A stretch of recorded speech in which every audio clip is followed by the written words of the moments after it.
Hey friends, today we're talking about the Cadillac XTS.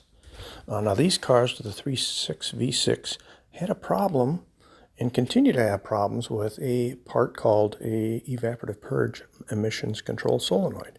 And it turns on your check engine light and sets code P0496. Now this little part is not a complicated device and it's real simple to replace.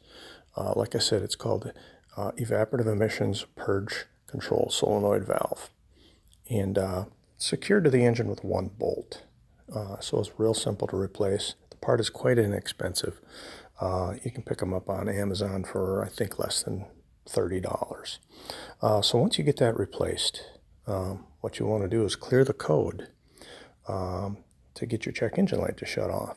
So that's easily done with a little pocket scanner like this one that you can also purchase on Amazon for less than $40.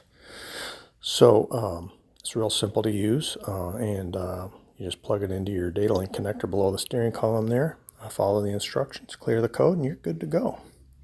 So I put a link in the description if you want to pick one of those up from Amazon, as well as a new Purge solenoid. But this will get your XTS running good again and back on the road without a check engine light, and hopefully save you a trip to the dealer and a big expense. Thanks for tuning into the channel today, and I hope you have a great day.